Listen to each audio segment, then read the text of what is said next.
सत्य क्या है? सिर्फ सत्य ही इंपॉर्टेंट है, उसके अलावा कुछ इंपॉर्टेंट नहीं है लाइफ में। जानना, सही में जानना। चलो इसके बारे में बात करते हैं। ये जो साइंस का नया नया चोचला जो आया है ना अभी, 200 साल का जो फैशन बन गया है ना अभी बेसिकली ये साइंस बैकबोन है, और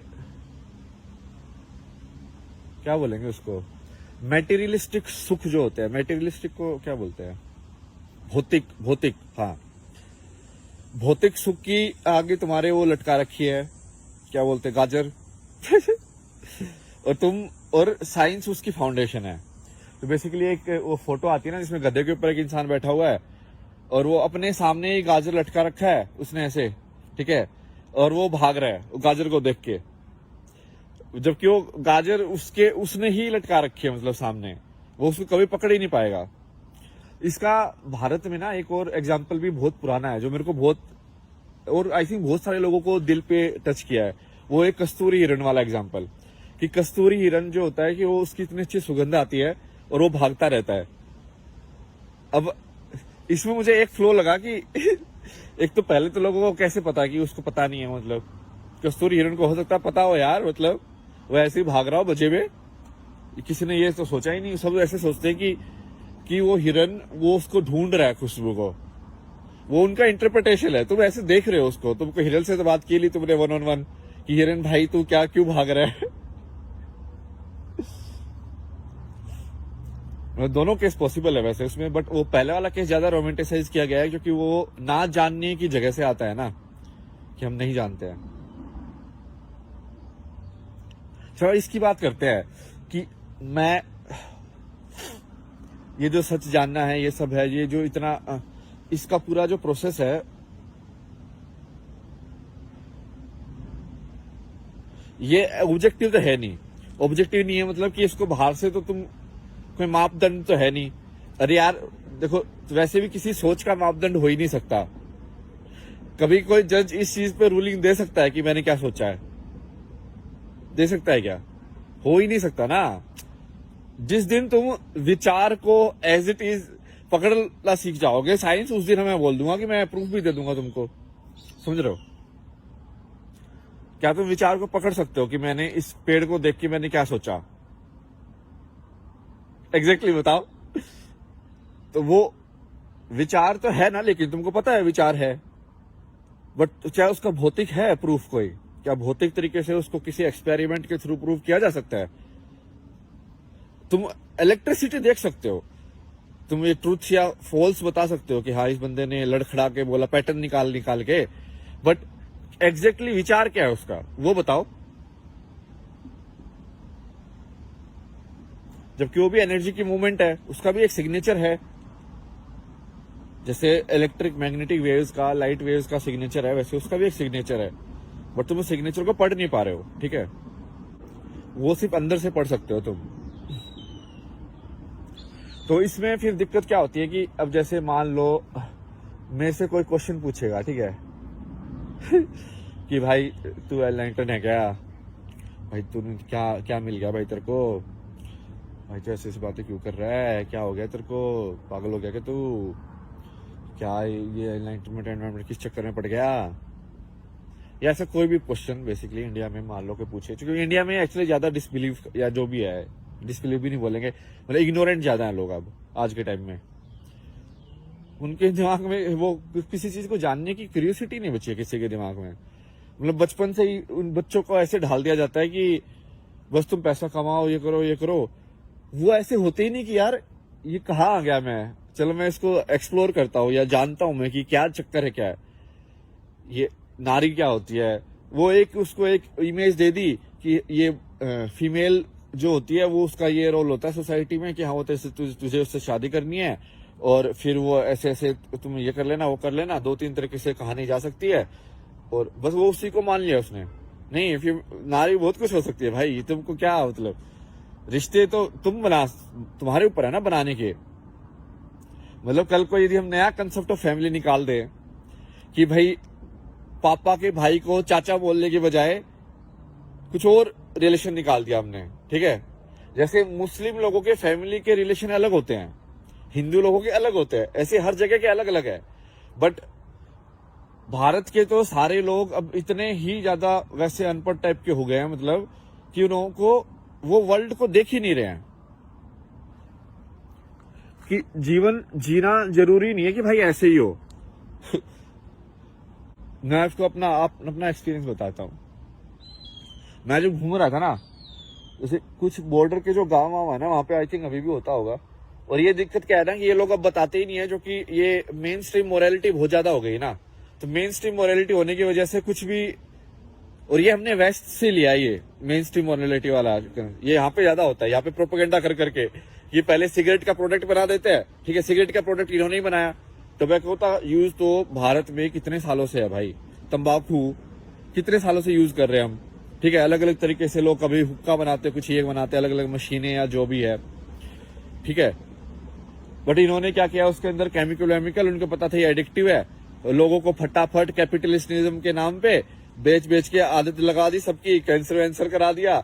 और बाद में बोलते हो उप्स, तो फिर बाद में पूरी गवर्नमेंट फिर पूरा प्रोपेगेंडा चलाती है कि तंबाकू हानिकारक है। अरे भाई तंबाकू हानिकारक नहीं है, तुम्हारी ये सोच हानिकारक है।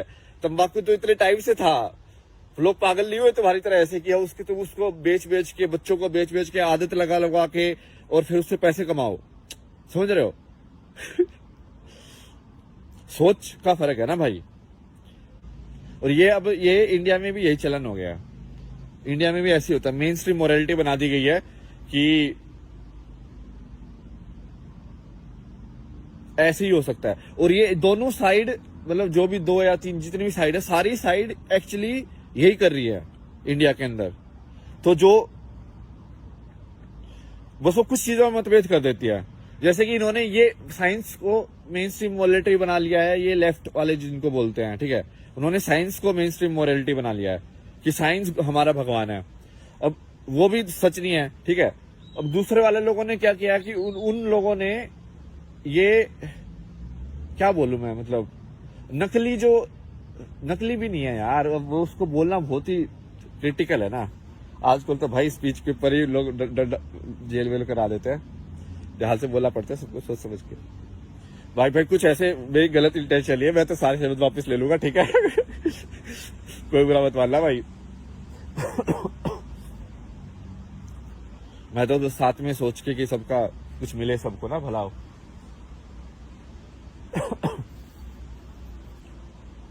जैसे ये रामदास भी बोलता है उसको कि उसने जब बाहर के पर्सपेक्टिव से उसको देखा तो उसको लगा कि ये सारे इंडिया के जो रिचुअल हैं वो वैसे तो ठीक है, बट लोग उनको बहुत रोबोटिक तरीके से कर रहे हैं।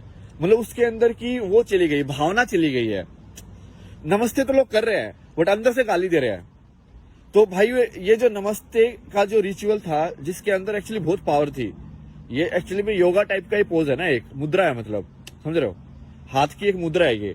जैसे हाथ की एक अलग अलग मुद्रा बताते ना कि तो ऐसे ऐसे करके, इवन दोनों हाथों की भी अलग अलग है, मतलब कुछ कुछ है, पुष्प ये बता रही भाई, ऐसे ऐसे। तो ये हाथ की मुद्रा से पर्टिकुलर टाइप का एनर्जी फ्लो होता है, ये तो मैंने फील किया है। जैसे ये तुम जनरली तुम्हारा हाथ ना यहाँ से ऐसे, मुझे तो ऐसे फील होता है कि एनर्जी लीक होती है यहाँ से। तो बहुत बार जब मैं कपड़ा लगाता हूँ ना ऐसे, या मुट्ठी बंद करके रखता हूँ, तो मुझे लगता है कि हाँ ठीक है, मैं अब अंदर के अंदर रख रहा हूँ एनर्जी, अच्छा लगता है ऐसे। या ऐसे कोई ऐसे करो तो बहुत अच्छा लगता है, मतलब क्योंकि आई थिंक वो पूरा ये वाइब्रेशन के फॉर्म में यदि तुम देखोगे एनर्जी को, तो ये पूरा सर्किट पूरा हो गया ना, मतलब अब इसलिए गोला बना दिया मैंने अपने अंदर। एक गोला ही है ना, देखो पूरा मेरी बॉडी एक नीचे हो गई और फिर ऊपर जा रही है और फिर ऐसे जा रही है। तो वो जैसे मान लो मैंने ये चीज का एक आकार है ना, अब मैंने इसको वाइब्रेशन किया ऐसे ट, अब इसमें किस फॉर्म में वाइब्रेशन जाएगी। तो ऐसे ही मैंने अपने शरीर का जो वेसल है या शरीर का जो ये ढांचा है, उसको तुम जितने अलग फॉर्म में कनेक्ट करके वाइब्रेट करोगे, वैसे अलग टाइप का वो निकलेगा, एनर्जी फ्लो होगा। मतलब ये तो साइंस भी मेजर कर सकता है, इसमें तो क्या ही। तो वही है कि अब उसमें, अब इंडिया में जो दूसरी साइड वो हो गई है कि जो ये सब कर रही है बट नकली तरीके से कर रही है, बिना दिल के कर रही है। नकली भी नहीं बोलेंगे उसको, क्योंकि वो एक्चुअली कर्म तो हो रहा है, मतलब मंदिर की घंटी तो बज रही है, बट मंदिर की घंटी से जो तुम्हारा ध्यान की प्रक्रिया में जो तुम्हारी मदद होनी चाहिए थी कि तुम उस घंटी को सुनते ही तुम्हारा सारा ध्यान वहां पे आ जाए, समझ रहे हो? क्योंकि वो ये तो बुद्धिस्ट लोग जो हैं ये उसको ध्यान के लिए यूज करते हैं ना घंटी को। ऑब्जर्व किया तुमने कभी? It's like ton. तो वो इसका ना इन्होंने प्रोडक्ट भी बनाए हैं, मैं यूज कर रहा था कि मान लो तुम काम कर रहे हो और तुमको इसको क्या बोलते हैं, माइंडफुलनेस जिसको बोलते हैं, उसकी वो प्रैक्टिस करनी है। तो इन्होंने ऐप से प्लग इन बना रखे हैं कि हर 30 मिनट में, या तुम टाइमर सेट कर सकते हो, घंटी बज जाएगी। उससे क्या होगा कि तुम मान लो कहीं पे जा रहे हो अलग ही थॉट में, ठीक है सही ट्रैक पे नहीं जा रहे हो, तो 30 सेकंड के बाद तुम्हारा एक इंडिकेशन आएगा कि भाई वापस आ जाओ। यदि तो सोच में कि लग ये हो जाएगा वो हो जाएगा, ऐसे करना है और भाई सोचे जा रहे हो, या फिर तुम जैसे माइंडलेसली ब्राउज करते रहते ना कि ये खोला वो खोला, तो 30 सेकंड में जब वो घंटी बजेगी तो तुमको फिर से ध्यान आएगा कि मैं ये क्यों कर रहा हूं। तो वो बेसिकली तुम्हारा ध्यान वापस वर्तमान में लाने की कोई उसका वो इंस्ट्रूमेंट है, मान लो वैसा ही है। तो जैसे अपना तो घंटी कितना पुराना है यार, मतलब ये घंटी का जो इंस्ट्रूमेंट है ना, सही इसको तो बहुत स्टडी करना चाहिए। आई थिंक इसके अंदर से जो साउंड वेव जिस तरीके से निकलती होंगी ना, बहुत ही यूनिक होंगी, क्योंकि इसकी शेप है ना बहुत इंटरेस्टिंग है, बहुत ज्यादा। मतलब ऐसे करके और फिर यहाँ पे ऐसे बेल है, तो ये ऐसे भी सर्कुलर है और बढ़ता भी रहा है डायमीटर। क्योंकि जनरली जैसे पानी के अंदर तुम पत्थर मारते हो तो वेव वैसे भी अपने आप ही डायमीटर में बढ़ती है, और उसी को मतलब XY में देखने के बजाय Z एक्सिस में देखा इन्होंने ऊपर,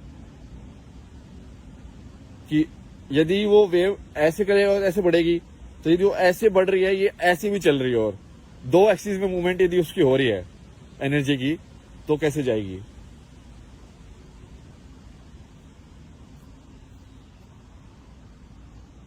इससे कोई सॉफ्टवेयर है क्या इसका, जिसमें मैं सारे चीजों का इसने बनाए हो सिमुलेशन सॉफ्टवेयर की, घंटी ऐसे बजती है तो कैसे एनर्जी का कैसे होगा।